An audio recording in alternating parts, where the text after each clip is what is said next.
नमस्कार। द देसी अड्डा पर आपका स्वागत है। मैं हूं राकेश तिवारी। देखिए, खबर है कि बिहार के मुख्यमंत्री नीतीश कुमार दिल्ली जाने वाले हैं। रविवार को वे दिल्ली पहुंचेंगे, जहां उनकी मुलाकात बीजेपी के बड़े नेताओं से होगी। पर्दे के सामने वे बीजेपी के बड़े नेताओं से मिलेंगे। कहा जा रहा है कि पूर्व प्रधानमंत्री मनमोहन सिंह के परिजनों से भी वे मुलाकात कर सकते हैं, क्योंकि मनमोहन सिंह के अंत्येष्टि कार्यक्रम में नीतीश कुमार गए नहीं थे। अब वे जा रहे हैं दिल्ली, तो परिजनों से मुलाकात करेंगे और उन्हें संवेदना देंगे। कहा यह भी जा रहा है कि नीतीश कुमार बिहार की राजनीति में जो हलचल मचा है, जो उठापटक की बात हो रही है, उस पर फाइनल डिसीजन लेने दिल्ली गए हैं। दिल्ली जाकर वे सब कुछ फाइनल करेंगे। तो सवाल ये उठता है कि क्या दिल्ली जाकर नीतीश कुमार मान जाएंगे, या फिर दिल्ली से जब नीतीश कुमार वापस बिहार आएंगे उसके बाद खेला हो जाएगा। तमाम परिस्थितियों पर चर्चा करने के लिए आज हम आपके सामने हाजिर हुए हैं और पूरी परिस्थिति आपको बताने वाले हैं कि असल में बिहार की राजनीति में चल क्या रहा है, किन किन बातों की चर्चा हो रही है और उस चर्चा के पीछे राज क्या छुपा हुआ है। कौन सी वो बातें हैं जो बिहार की राजनीति में अभी महत्वपूर्ण है। यदि कुछ सामने से दिख रहा है तो वो क्या है, और यदि कुछ सामने से नहीं दिख रहा है तो आखिर उसके पीछे की भी क्या सच्चाई है। सब कुछ साफ होने वाला है जब हम चर्चा आपसे करेंगे, तो आपको पता चलेगा। परिस्थितियों को जब मैं आपको बताऊंगा तो पता चलेगा कि बिहार की राजनीति में क्या कुछ होने वाला है। देखिए, बिहार की राजनीति में उबाल कब से आया है। बिहार की राजनीति में उबाल तब से आया है जब आज तक के एक कार्यक्रम में अमित शाह से ये सवाल पूछा गया कि बिहार का जब चुनाव होगा और जब परिणाम एनडीए के पक्ष में आएगा तो बिहार का मुख्यमंत्री कौन होगा। अमित शाह इस पर कोई स्पष्ट जवाब नहीं दिए, बल्कि उस जवाब को तोड़ मरोड़ दिया और कहा कि जैसे चुनाव होगा एनडीए के विधायक जीत कर आएंगे, पार्टी नेतृत्व ये तय करेगी आपस में बैठकर कि आखिर मुख्यमंत्री कौन होगा। अच्छा, अब ये मामला ये है कि जब जीत होगा, नीतीश के नेतृत्व में चुनाव होगा और नीतीश कुमार के नेतृत्व में जब भारी जीत मिलेगी तो पार्टी के विधायक स्वाभाविक रूप से नीतीश कुमार को चुन सकते हैं। बात यह भी कहा जा सकता था कि नीतीश कुमार बिहार के मुख्यमंत्री होंगे, लेकिन ये बातें हुई नहीं। और यही जब बातें नहीं हुई तो जनता दल यूनाइटेड के मन में बेचैनी हो गई और जनता दल यूनाइटेड ये सोचने लगा कि हो ना हो इसके पीछे कुछ ना कुछ खेला है।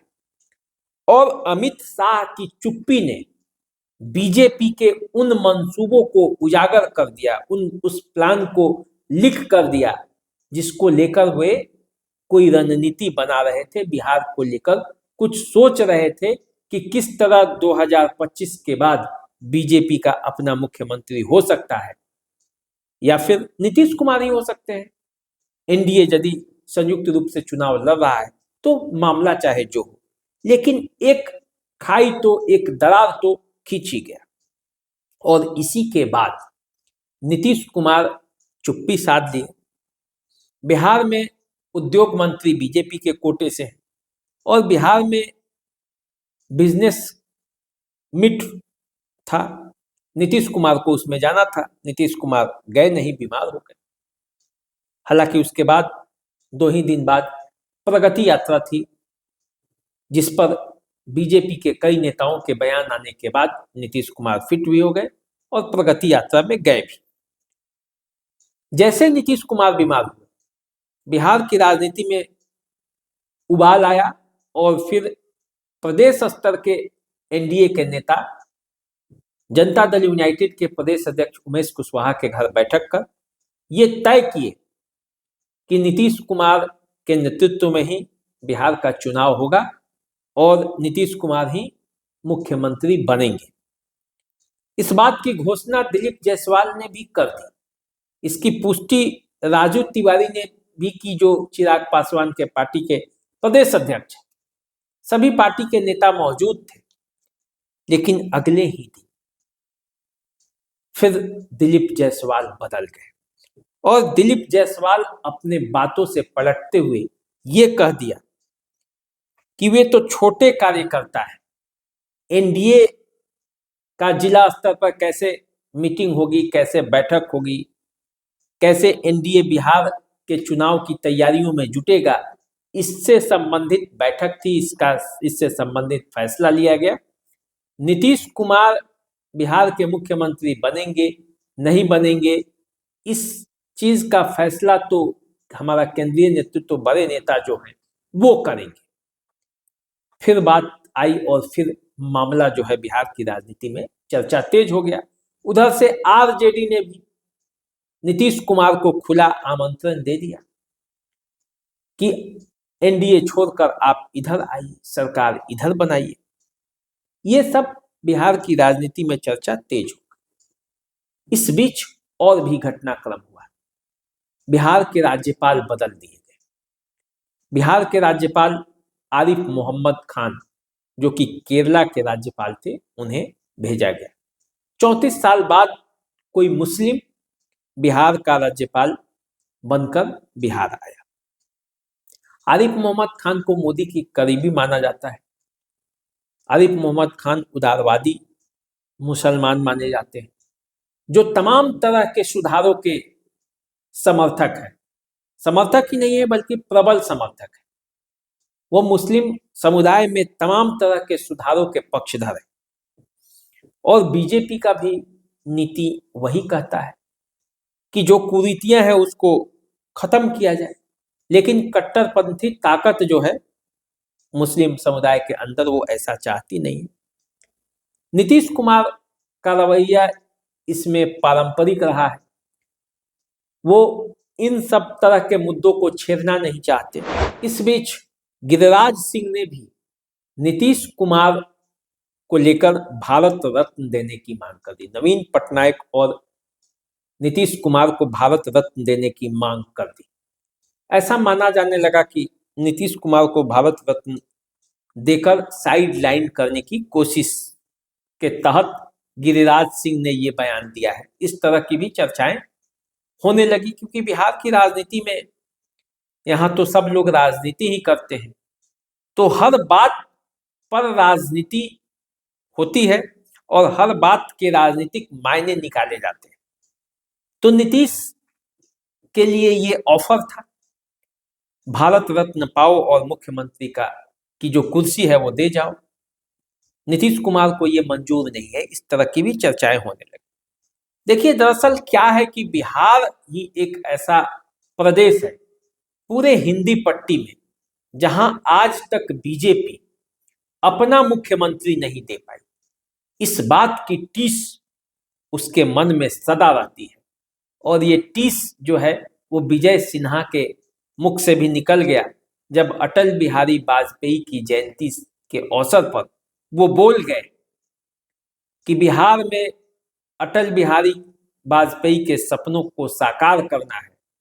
जब तक बिहार में अपना बीजेपी का मुख्यमंत्री नहीं होगा, तब तक अटल बिहारी वाजपेयी का सपना पूरा नहीं होगा।